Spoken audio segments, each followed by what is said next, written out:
Hi, my name's Cameron Carlson with AnimeLocation.tv. I'm here at Ohayocon 2020, not 2020. I'm here with my good pal, Mr. Daman Mills. Hi, hello. It's nice to see you again. It's been years. It's been now actually almost four. Years. Technically, it was at ColossalCon 2016, right before you moved down to Dallas. Correct. How have you been in the last 4 years? Busy. It's been very good, but very busy. I've been very fortunate to have worked on quite a lot of fun things in the past few years since I've seen you, so it's kind of changed a little bit. Life has changed drastically for you, which is in the better, too.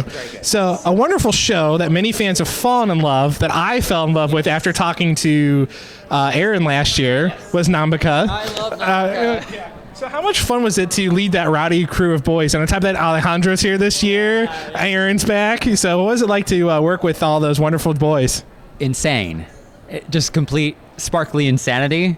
I love it. I love it. I love it. I want more of it, and it hasn't come yet, and I really, really hope for more someday, because Jugo is a good boy, and I love him, and I have so many good things to say about this show. Working with Aaron was hysterical and so fun, and we got to do a lot of things for the first time for me with the character to dive into depths of like emotional complexities that I hadn't really had the opportunity to do so at that point. And you know, the different wacky antics and adventures, because it's a comedy anime, and they make a point to say that over and over and over, that it's a comedy anime, but right, there's a lot of different layers to it, and it gets pretty dark at some points too. Right. But it does leave off on a cliffhanger, and I'm just like, no, I want more of the show.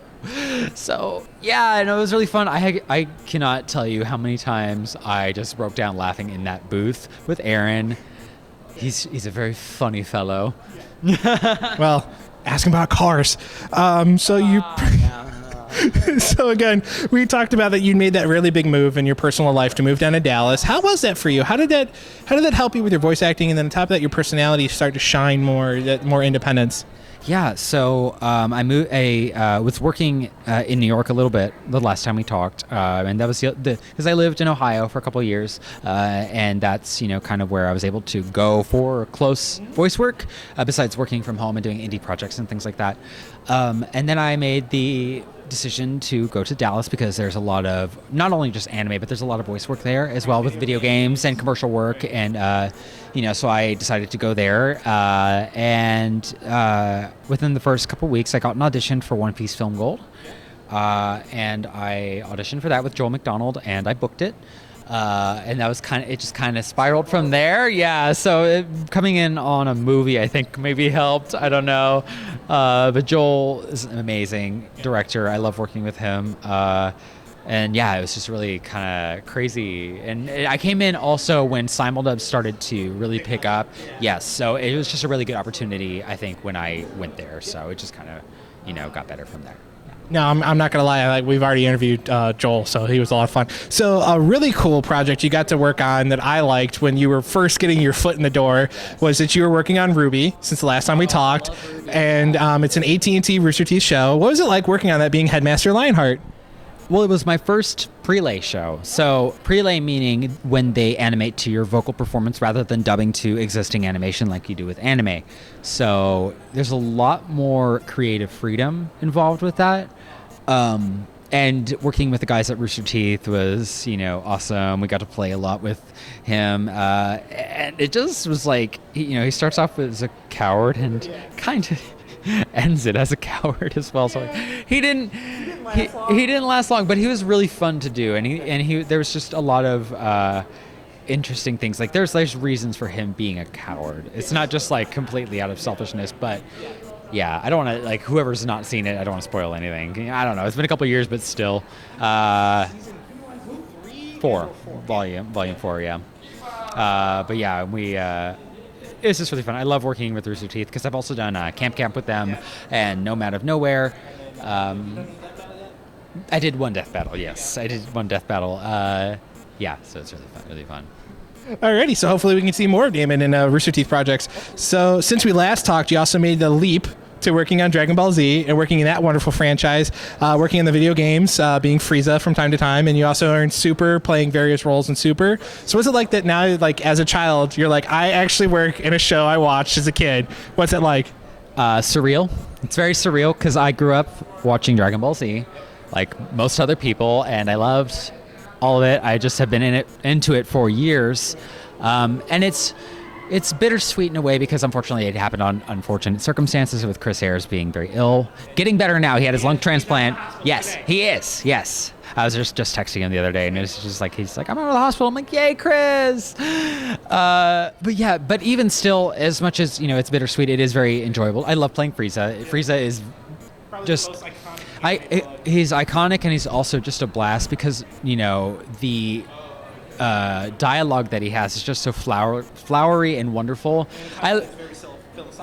Absolutely, and I learned so much voicing because there's words I'm like, what does saccharine mean? What does that mean? I don't know what that is. But I also play Monaka, and he's just a little mouth breather.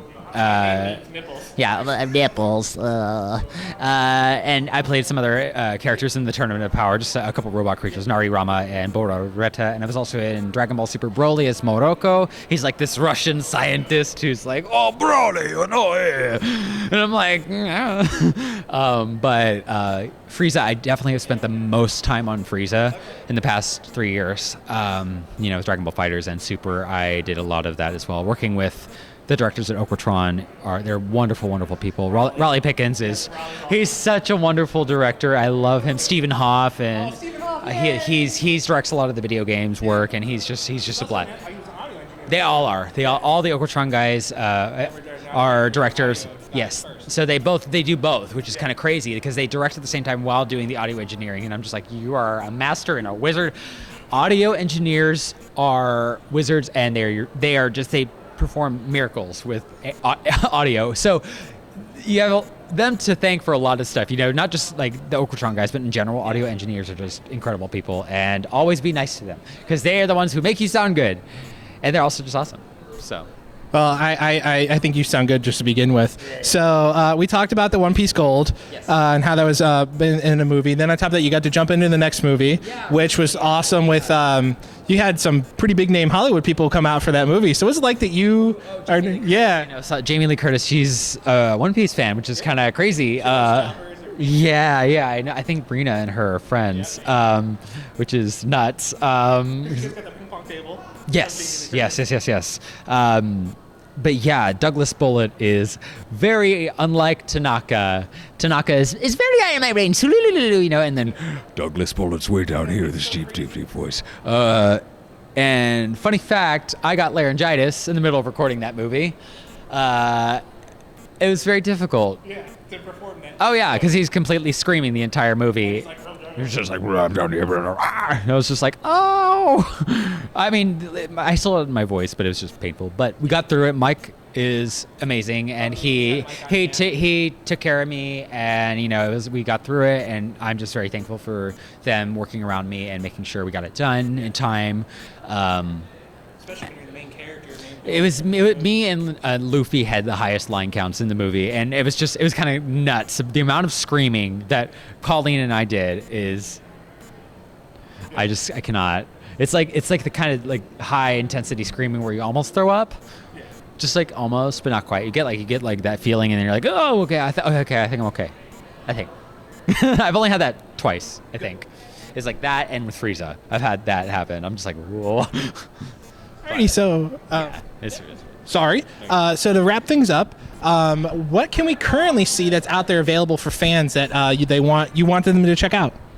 Well, I'm doing a simuldub right now with it's a Funimation simuldub, but with Sound Cadence Studios. Yes. Sound Cadence was outsourced by Funimation to do Actors Song Connection. I play Mike.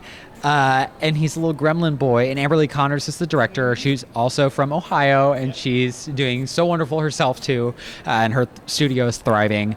But yeah, so I love Mike, and we're having so much fun with the dub, and I got to sing recently for it, which was it's always intimidating to sing for anime. I've done it twice now. I did it for Sada Zanmai with Mabu, and You seen Twitter right now?